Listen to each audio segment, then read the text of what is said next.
Hello everyone, আমি doctor Rowshan Haider রাজ। আজকে আমি আপনাদের সামনে যে বিষয় নিয়ে কথা বলবো সেটি হচ্ছে ছোট বাচ্চাদের পুষ্টিমান বা পুষ্টিকর খাবার, সেই বিষয় নিয়ে একটু আলোচনা করব। আমরা অনেকেই ছোট বাচ্চার স্বাস্থ্য নিয়ে খুবই চিন্তিত থাকি যে ছোট বাচ্চাকে কি খাওয়াবো।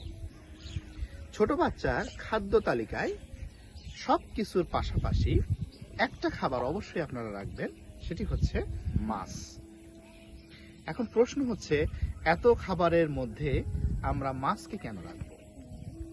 মাছে যতগুলো প্রোটিনের অ্যামাইনো অ্যাসিড দরকার বা যতগুলো প্রোটিনের অ্যামাইনো অ্যাসিড থাকার দরকার, প্রত্যেকটা অ্যামাইনো অ্যাসিড সুষমভাবে বণ্টিত থাকে।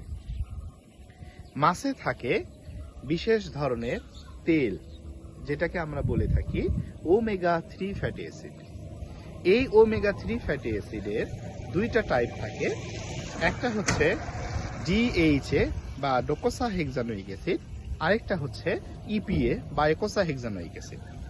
এখন আমরা আলোচনা করব ডিএইচএ নিয়ে। আপনারা দেখবেন বিভিন্ন ফুড যে কোম্পানিগুলো আছে, নাম বললাম না, আমি মেনশন করলাম না, এই ফুড কোম্পানিগুলো তাদের অ্যাডে কিন্তু বলে থাকে যে এই খাবারে ডিএইচএ থাকে, যা বাচ্চার ব্রেন ডেভেলপমেন্টে সাহায্য করে। এখন এই ডিএইচএ সেই খাবারে থাকে কি থাকে না এই যুক্তি তর্কে যাব না, কিন্তু আপনি খুব অল্প পরিমাণ, অল্প টাকায় যদি বাচ্চাকে ডিএইচএ দিতে চান, তাহলে অবশ্যই বলবো আপনার বাচ্চাকে মাছ খাওয়াবেন। এই মাছের যে ডিএইচএটা থাকে, এটা বাচ্চার ব্রেন ডেভেলপমেন্ট বা মস্তিষ্ক পুনর্গঠনে সাহায্য করে, বাচ্চার মেধা বিকাশে সাহায্য করে, বাচ্চার বুদ্ধিভিত্তিক যে দিকগুলো আছে সেগুলোর উন্নতি করে।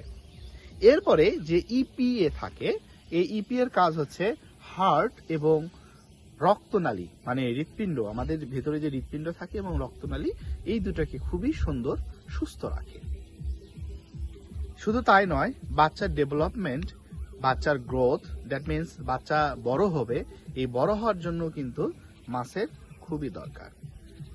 সো শুধু দর্শক মণ্ডলী, আজকে আমরা ছোট বাচ্চাদের শুধুমাত্র একটি খাবার নিয়ে আলোচনা করলাম, সেটি হচ্ছে মাছ। নেক্সটে ছোট বাচ্চাদের এইরকম আরো প্রয়োজনীয় অন্যান্য খাদ্য নিয়ে আলোচনা করা হবে। আপনাদের যদি কোনো প্রশ্ন থাকে তাহলে প্রশ্ন করতে পারেন।